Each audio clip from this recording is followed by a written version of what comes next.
ভালোই বলছি, এখানে বেশি বকবক করে সময় নষ্ট না করে তুই বাড়ি গিয়ে তোর বাবা পল্টু মস্তানকে সঙ্গে করে নিয়ে আয়। স্যার, বাবা তো বাড়ি নেই। কোথায় গেছে তোর বাবা?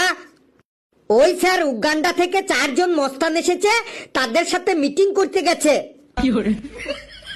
তাহলে তোর নিজের কোনো আত্মীয় স্বজনকে ডেকে নিয়ে আয়, যা।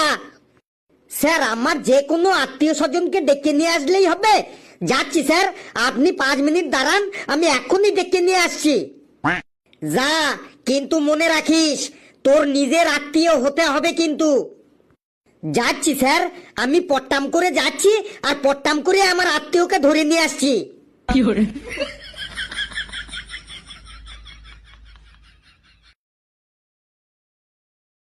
May I coming sir? আয়, কিন্তু তোর গার্জিয়ান কোথায়? এই তো ধরে নিয়ে এসেছি। গার্জিয়ান দা, ও গার্জিয়ান দা, ভেতরে এসো গার্জিয়ান দা। এই যে স্যার, নিয়ে এসেছি আমার দাদাকে। এটা আবার তোর কেমন তোর দাদা? স্যার, এটা হলো আমার পিসতুতো দিদির, মাসতুতো বোনের, ছোট্ট কাকার, বড় শালির, ননদের, বড় ভাসুরের, ছোট্ট জেঠুর, ভাগ্নি জামাইয়ের, বড় বোনের, ছোট্ট দেওরের, মেজ শালার, সেজ্জ ভাইজির, বড় দাদুর নাতির, কাকিমার, পিসতুতো শাশুড়ির, মাসতুতো শ্বশুরের, বড় ছেলের একমাত্র পুত্র সম্পর্কে আমার দাদা হয়।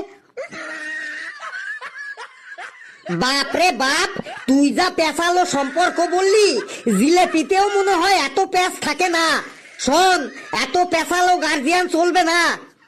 স্যার, আপনি তো একটু আগে বললেন যা তোর নিজের আত্মীয় স্বজনদের মধ্যে কাউকে ডেকে নিয়ে আয়। হ্যাঁ, আমি বলেছি, কিন্তু এত কনজাস্টেড মার্কা পেঁচালো আত্মীয়র কথা বলিনি। আমি সিম্পল আত্মীয়র কথা বলেছি, সিম্পল আত্মীয়। স্যার, সম্পর্ক যত দূরেরই হোক না কেন, মনের দিক থেকে কাছের হলেই হবে। আমাদের সম্পর্কটা এত পেঁচালো হলে কি হবে? স্যার, মনের দিক থেকে আমরা একদম সিম্পল, মানে একদম ভেরি সিম্পল, তাই না বড়দা? তুই আবার আমার মুখে মুখে তর্ক করছিস? যা, তুই তোর বাবা পল্টু মস্তানকে ডেকে নিয়ে আয়। তোর বাবা না আসলে তোকে আজ আমি স্কুল থেকে এখনই সাসপেন্ড করে দেবো। কেন স্যার? ঘেটুর সাথে যে ওর বহু দূর সম্পর্কের, মানে বহু দূর, মানে বহু দূর, মানে বহু বহু বহু বহু বহু বহু বহু বহু বহু বহু বহু দূর সম্পর্কের একজন দাদু এসেছিল, তখন তো ওকে কিছু বলেননি?